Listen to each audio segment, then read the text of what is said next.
Égypte, le gouvernement a adopté le 26 mars 2025 le budget 2025-2026, marquant des dépenses records pour la croissance économique et la protection sociale, avec 4 600 milliards de livres égyptiennes de dépenses, plus de 18%, et un excédent primaire de 795 milliards de livres égyptiennes. L'objectif est de réduire la dette de 82,9% du PIB. Santé, éducation et aide sociale sont renforcées, 732,6 milliards de livres égyptiennes pour l'aide sociale, plus de 15,2%, 160 milliards de livres égyptiennes pour les subventions alimentaires, plus de 20%, et 54 milliards de livres égyptiennes pour Takaful et Karama, plus de 35%. Un budget ambitieux pour la stabilité et le développement du pays d'Afrique du Nord.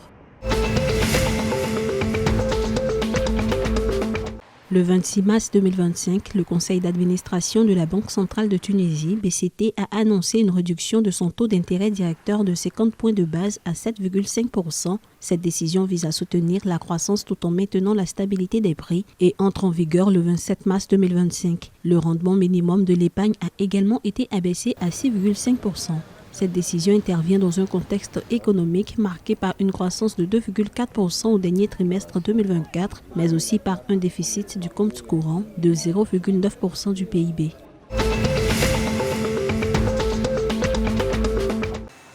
Le 26 mars 2025, le Maroc a réussi une émission obligatoire en euros, eurobond de 2 milliards d'euros, attirant un engouement exceptionnel des investisseurs avec une souscription 3 fois supérieure à l'offre selon Bloomberg. Cette opération s'est structurée en deux tranches, une de 900 millions d'euros sur 4 ans et une seconde de 1,1 milliard d'euros sur 10 ans. Les conditions obtenues sont jugées très favorables pour le Royaume. Cette levée de fonds intervient dans un contexte de préparation de la Coupe du Monde de la FIFA 2030, aux côtés de l'Espagne et du Portugal, nécessitant des investissements importants dans les infrastructures et le tourisme. La dette publique du Maroc est actuellement évaluée comme soutenable par Moody's.